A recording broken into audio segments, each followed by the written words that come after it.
ரொம்ப thanks sir. கஷ்டமான சூழ்நிலையில உங்க அம்மா கூடவே இருந்து எங்களுக்கு ஆறுதலா இருந்தாங்க. அவங்களுக்கு நான் ரொம்ப கடமைப்பட்டிருக்கேன். நன்றின்னு ஒரு வார்த்தையில சொல்ல விரும்பல. ஏன்னா ஆறுதலுங்கிறது ரொம்ப சின்ன வார்த்தை. ஆனா அது தேவைப்படுறவங்களுக்கு தான் தெரியும் அது எவ்வளவு பெரிய பலம்னு. அப்படி ஒரு பலத்தை உங்க குடும்பம் எங்களுக்கு கொடுத்துச்சு. இதை ஏன் பெரிய விஷயமா பாக்குறீங்க? சந்தோஷத்துல பங்கெடுத்துக்கலனாலும் துக்கத்துல பங்கெடுத்துக்கிறவன் தான் மனுஷன். அதைத்தான் நாங்க பண்ணோம். அம்மா சமீபமா உங்களை பத்தியும் உங்க வீட்டுல நடந்த விஷயத்த பத்தியும் அடிக்கடி சொல்லிக்கிட்டே இருப்பாங்க. சில விஷயங்கள் கேட்க எனக்கே கஷ்டமா இருந்துச்சு. ஆனா அதுல இருந்து நீங்க கடந்து வந்து இங்க நிக்கிறத பார்த்தா மனசுக்கு நிறைவா இருக்கு.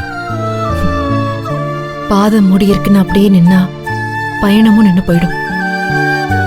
அதை சரி செஞ்சாதான் பயணம் தொடரும். கஷ்டத்தை கடந்துதானே ஆகணும். வாஸ்தவம் தான். காலம் எல்லாத்தையும் மாத்தும், உங்களையும் மாத்தும்.